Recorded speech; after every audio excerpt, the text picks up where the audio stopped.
తీసుకుని వెళ్ళగానే పిన్ని గారు ఏదో తీసుకుని బయటపడేయడం నేను చూశాను.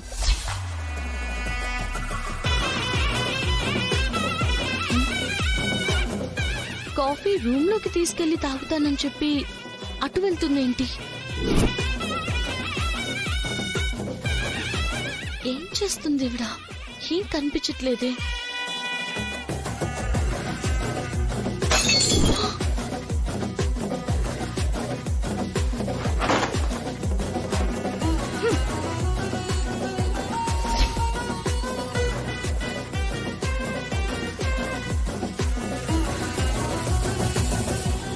ఏంటి పిల్ల, ఆ పక్క వెళ్తే నేనే పడేసినట్టా?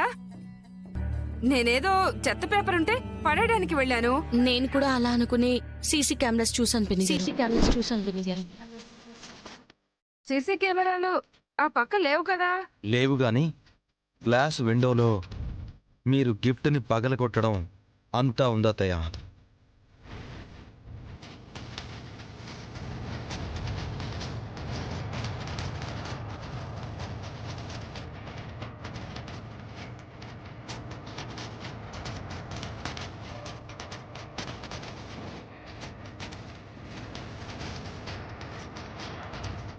అంతా పక్కా ప్లాన్ చేసిన ఇలా దొరికిపోయినండి.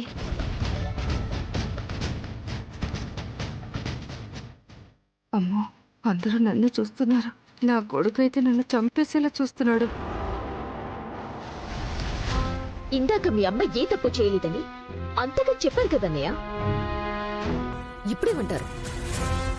దీనికేం సమాధానం చెప్తావు సురేష్? నా మాటలు నీకు బాధ కలిగించొచ్చు, కానీ నేను ఎందుకలా అన్నానో ఎప్పటికైనా అర్థమైందా సురేష్?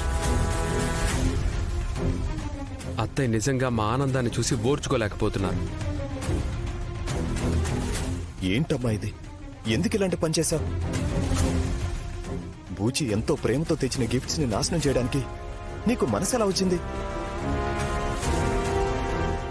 ఎందుకత్తయ్య మళ్ళీ మళ్ళీ ఇలాంటి పనులు చేసి మా పుట్టింట్లో మేము తలెత్తుకోలేకుండా చేస్తున్నారు?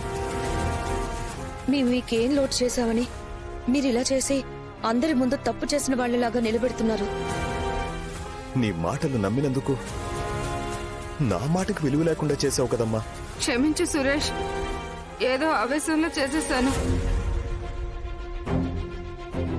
క్షమించమని అడగాల్సింది నీ కొడుకును కాదమ్మీ,